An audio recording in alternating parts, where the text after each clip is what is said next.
Alright, I just wanted to talk about fire. You're thinking about getting a wood burning stove? Excellent, fantastic. Some things you might not know about living with it. Um,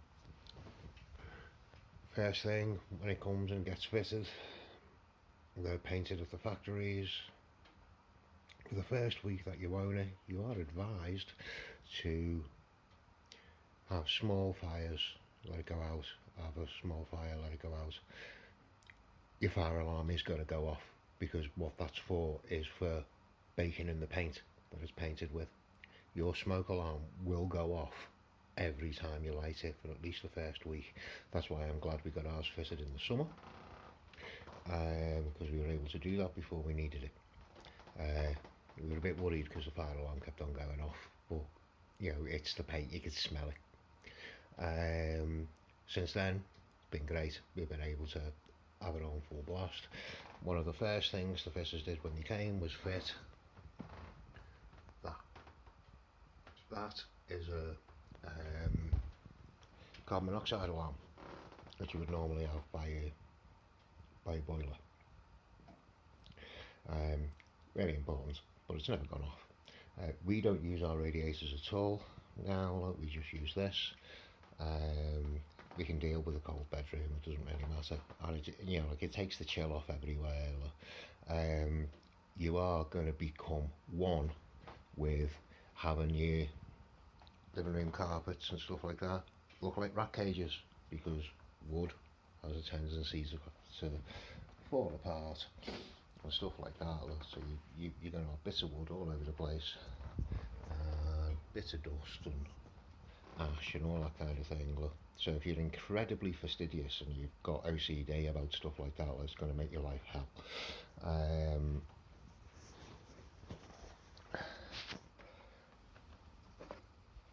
Gloves. Get yourself a pair of gloves. You are going to get burned. You are going to smell of smoke. You are going to have dirty clothes. Anything you do with that fire, cleaning it out, putting wood on, putting anything, you know what I mean? Like they say in CSI, every contact leaves a trace. You're going to have dust on you, you're going to smell of stuff, you're going to need to clean your hands more often than you would normally. Doesn't bother me. We're filthy people anyway, so it doesn't really matter.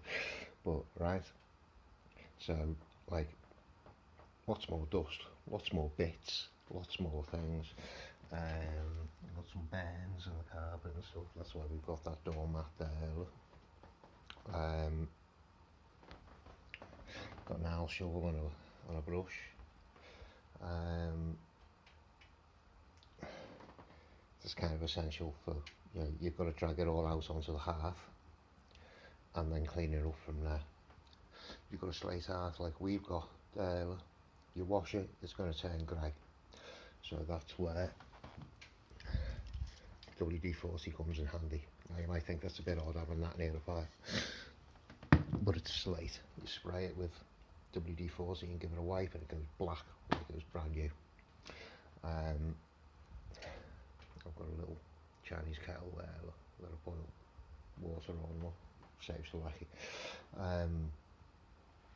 There's a steel bucket, not for carrying the crap, but sometimes we use the smokeless coke.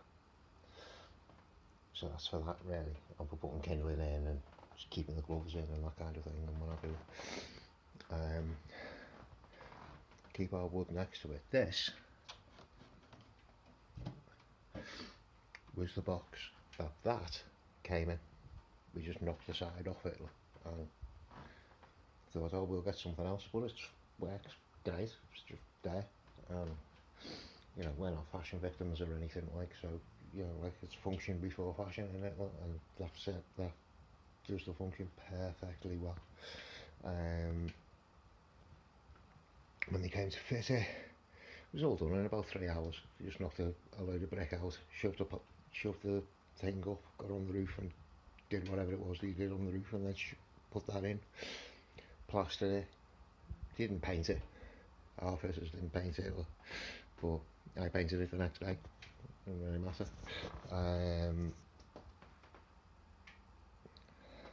Yeah, the wood, by us, it's about £100 a tonne. A tonne of wood, if you, we have it on in the morning and then we have it on in the evening up until about 9 o'clock. We use a tonne of wood in a week easily. It's not cheap. You know what I mean? Like, Home and Bargain. If you go to Home and Bargain, you get 20 bags, 20 plastic bags of their wood. That's a bit less than £100. I think you save £2, but you've got to go and get it. You know what I mean? You know, have somewhere to store large quantities of wood. Luckily, I've got the garage.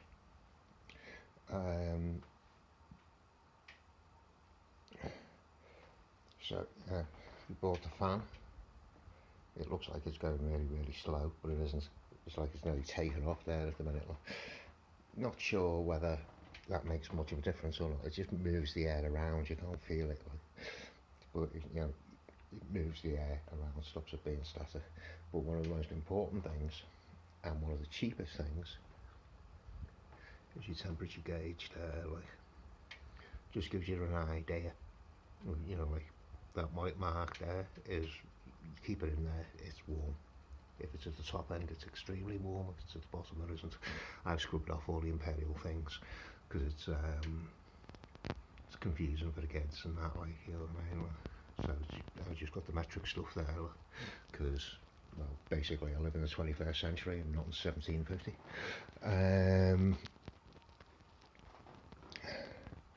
So unlike having like a gas fire or radiators, where turning a gas fire on or turning radiators on has no impact anywhere else except for making it warm, putting a fire on takes time.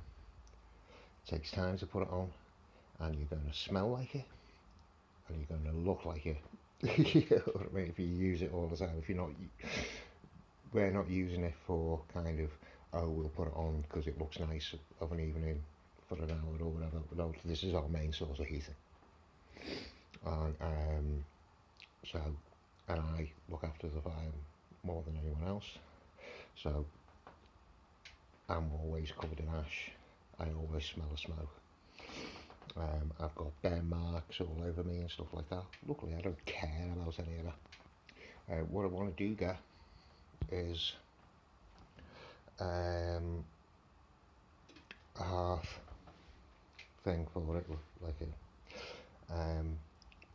because one of the reasons that a lot of the dust and a lot of the wood ends up all over the carpet is because there's nothing to keep it in.